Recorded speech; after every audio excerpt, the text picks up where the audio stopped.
Coming up on Pet Heroes, a Springer Spaniel puts herself in extreme danger when the life of a young girl is threatened. And if this horse doesn't act fast, its young owner could face the fury of an angry moose.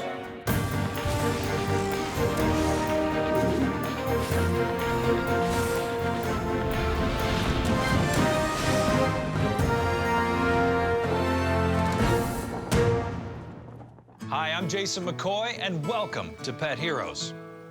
These days, our encounters with wild animals are often confined to zoos.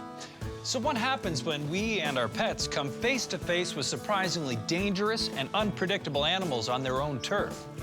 Let's look at two stories of people and their pets taking a walk on the wild side. The historic town of Princeton is nestled in a pristine valley in British Columbia's southern interior. It was home to Norma Myers for many years, and she remembers it fondly.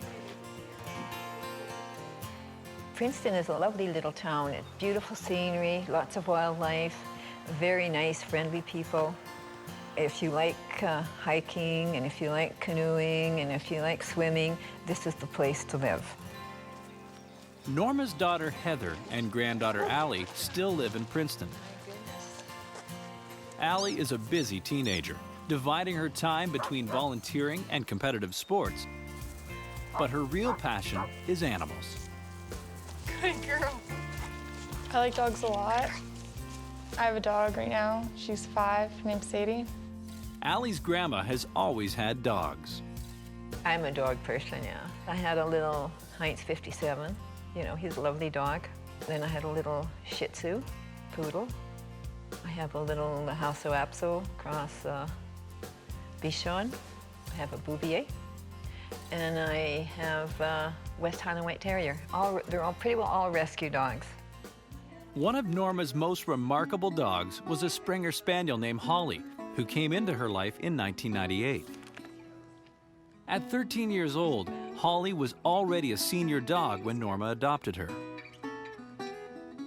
I'd never had a Springer Spaniel, so I really didn't know too much about the breed. And at first, you know, a new dog, I was new, she didn't know me, I didn't know her. It took a little while for us to bond, but once we bonded, she was just a wonderful little dog. Allie was just 4 years old when she met Holly, and even now she remembers how special she was. I was really close to her. I connected with her quickly. She was my best friend when I was little. In the spring of 1999, Allie is living with her grandma Norma while her mom is away planting trees. It's during this time Allie and Holly become fast friends. Allie would play watch TV and have her arm around her. She loved Holly. And Holly was really, really good with kids. Well, Holly was most definitely the center of the family. She held the family together with my being away from home. When they get tired of kicking around the house, Allie and Holly love going for walks with Grandma Norma.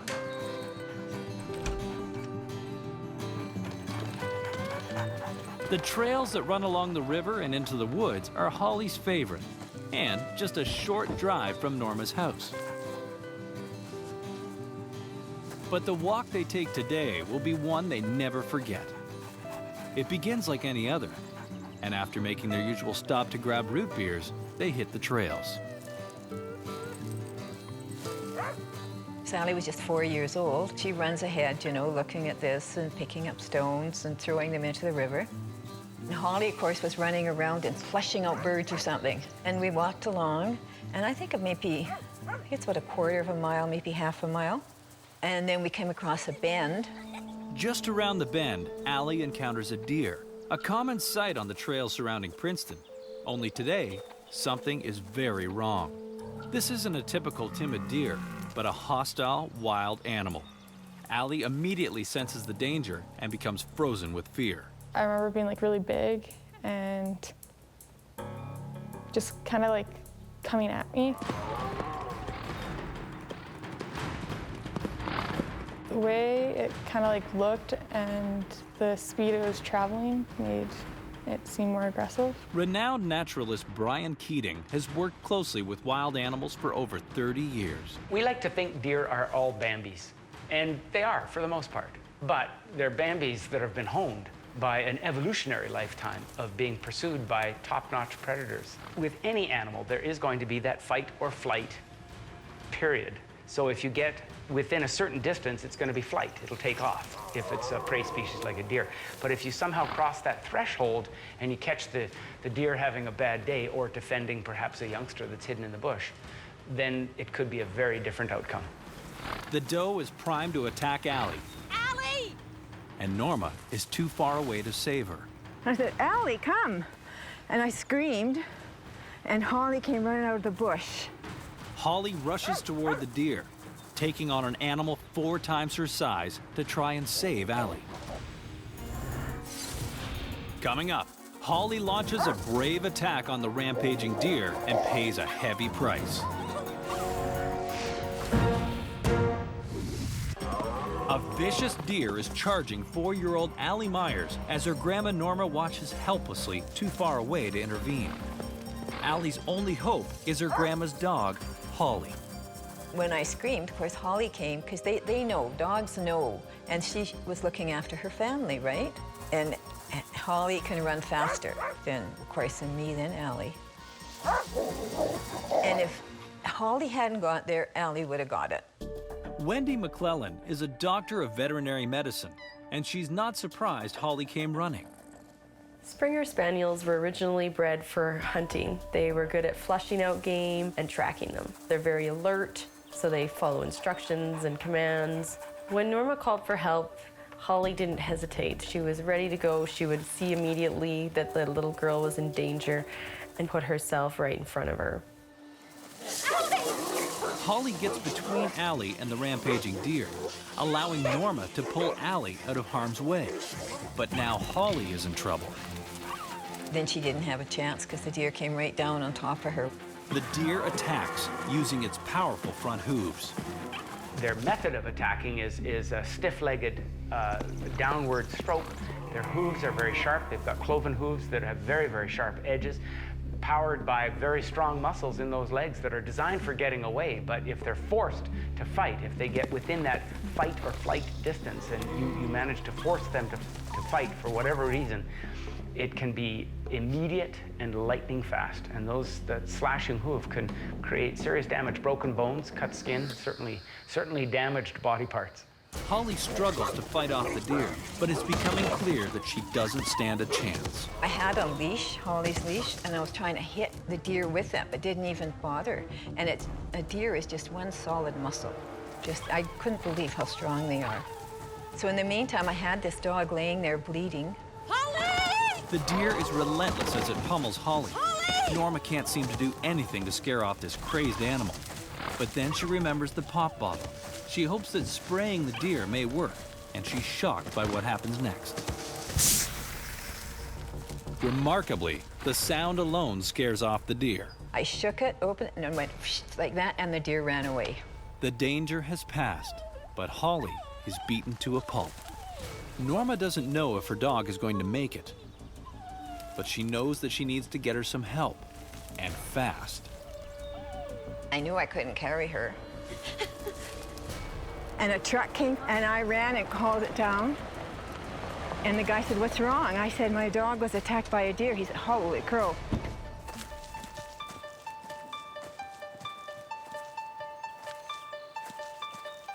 The driver quickly loads Holly into the truck, and they race back to Norma's car.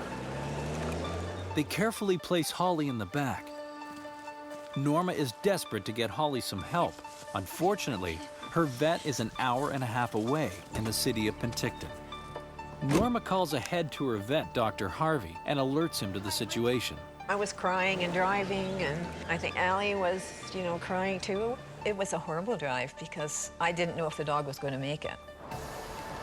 After what feels like an eternity, they finally arrive in Penticton.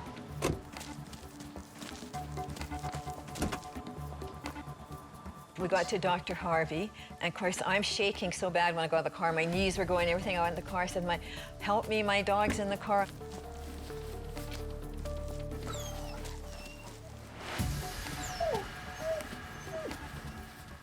Norma and Allie wait to hear from Dr. Harvey about Holly's injuries. Finally, he brings them an update. He came out and he said, we're going to have to do surgery. And this is one of the worst beatings I've ever seen of a dog.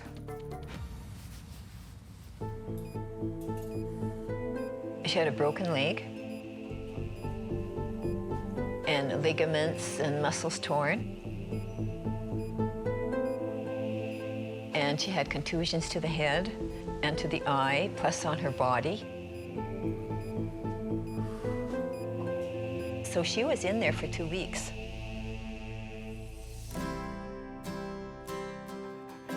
Holly is finally able to come home. Almost good as new. One eye was damaged in the attack and needs further treatment. But otherwise, she's made a full recovery.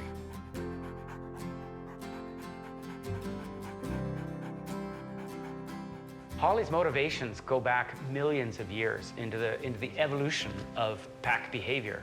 There's no question that that dog was protecting the pack and came to the pack's rescue. That's what dogs do. When you invite a dog into your family basically becomes a part of the pack.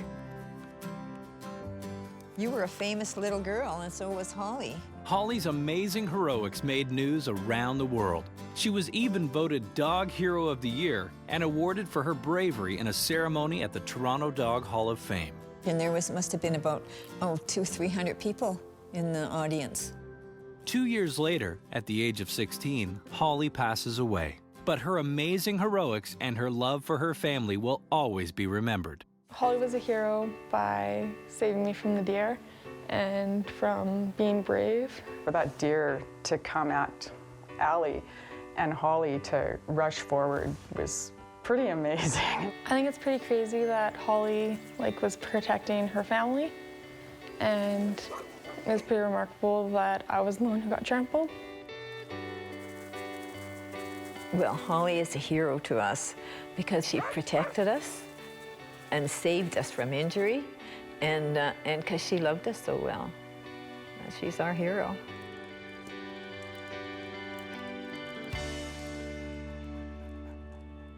Next on Pet Heroes, a walk in the woods threatens to turn deadly for a young girl and her horse when they come face to face with an angry mother moose. We just saw how a courageous dog named Holly was quick to protect young Allie from a frenzied deer.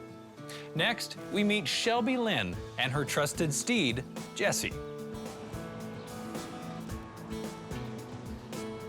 Shelby Lynn Latimer lives on a farm just outside Mattawa, Ontario.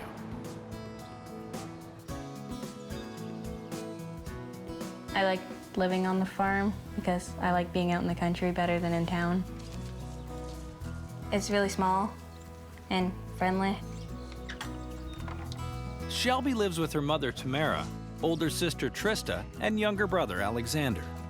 And if there's one thing Shelby loves, it's horses. You should see her bedroom. There's a million posters all over the place, just horses. Her blankets and pillows and calendars that are ripped up and posted all as posters all over the room. She's crazy. Shelby had been wanting a pony, and so I had kind of put the word out to people that if you have a pony that you want to get rid of. She came home from school one day and said, oh, there's a little girl, her parents have a horse and a pony that they want to give away. So I called them up and they said, yeah, we have to move, we have to get rid of them. They were perfect for the kids, for Trista and Shelby. Shelby gets Star, a beautiful little pony. And Jessie, a 22-year-old gelding, will be Trista's. Shelby was smaller, she had the pony, and Trista had the horse so that they could ride together. But sadly, after only being with the family a year, Shelby's pony Star passes away. She was sick when we got her. She had asthma, and it was a cold night, and she died during the night. Shelby is devastated by the loss of her pony. Tristan knows that horses mean the world to her little sister and decides to give Jessie over to Shelby.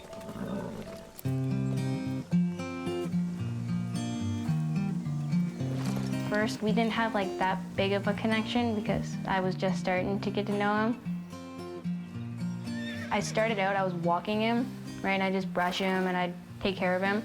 One afternoon, before heading out for a walk, Shelby's mom tells her she'd better take Jessie with her for safety. Shelby has only had Jessie for a few days, and it's the perfect opportunity for the two of them to bond. Well, you have to tell your kids they have to, number one, let you know when they're going outside. And when they're out walking and that, well, don't go alone.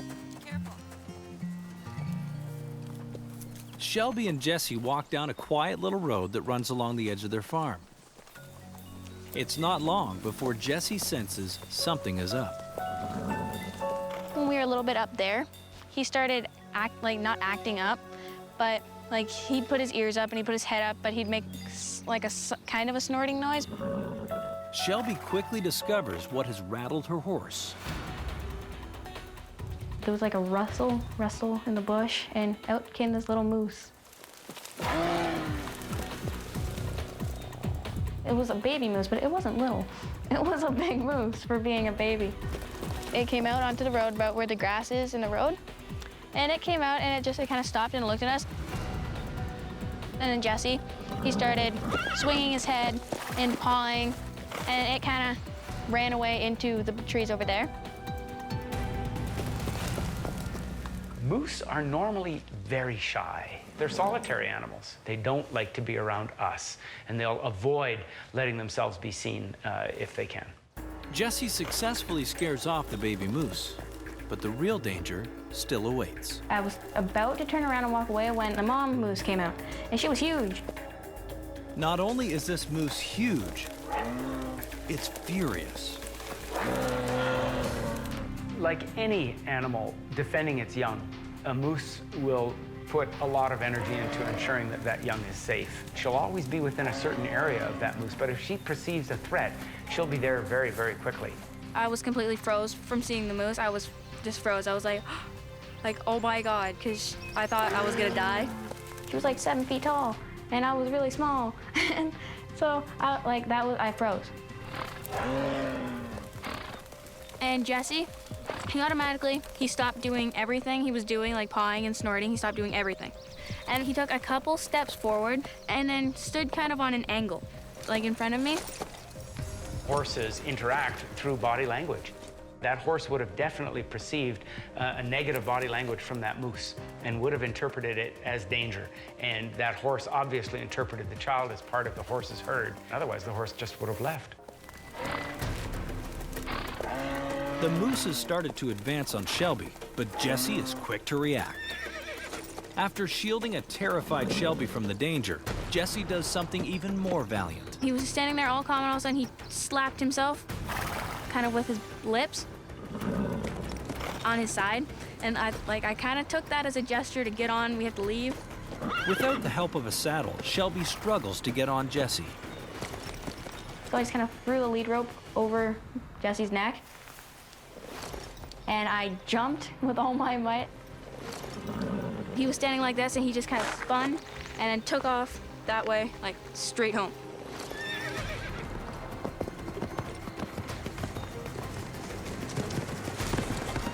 The moose was making moves, at least threatening moves, towards the child and the horse. And so it may have been an instinctual behavior for that horse to encourage that child to beat it from that location. Shelby and Jessie leave the aggressive mother moose in the dust. I looked behind me, and she wasn't running behind us, but she was kind of like taking little, fast steps. She was still flailing her head and making the snorting noise. And she kind of stopped somewhere around we were standing, and she didn't follow us far, but Jesse, he just kept running and running and running, and there was no stopping him.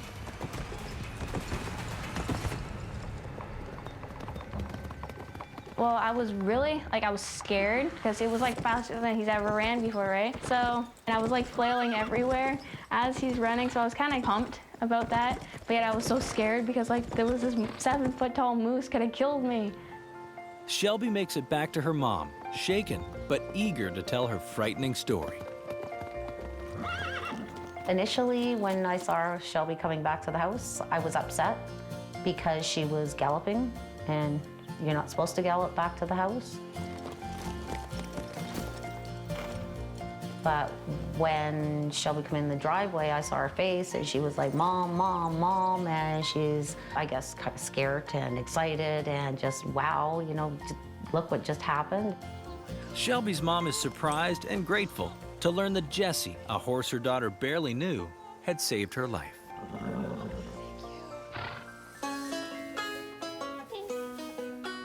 I am beyond happy I had Jessie with me. Because if I hadn't, I probably wouldn't be here right now. Shelby and Jessie are best friends. Everything she does is about Jessie. Her Facebook is about Jessie. Jessie's her world right now. But he waited for her and defended her, so yeah, I think he's a hero. I'm glad he was there. Jesse's a hero, really, for not giving in to his prey instinct to bolt. There was nothing stopping him from saving himself, so he was a hero for sticking around until she got on and he could take them both to safety. I think Jessie saved my life, because I probably would have died if he wasn't there. Jessie is a hero. He's my hero. Many of us enjoy spending time in the great outdoors, but we're often unprepared for close encounters with wild animals. Luckily, our pets are more in tune with their instincts and are willing to come to our aid. Jessie's quick and decisive action helped prevent a disaster when Shelby Lynn found herself in dangerous proximity to an aggressive mother moose. And despite her small size, Holly didn't hesitate to put herself between Allie and a rampaging deer, a decision that almost cost her her life, but saved her young friend. For more information, visit cmt.ca/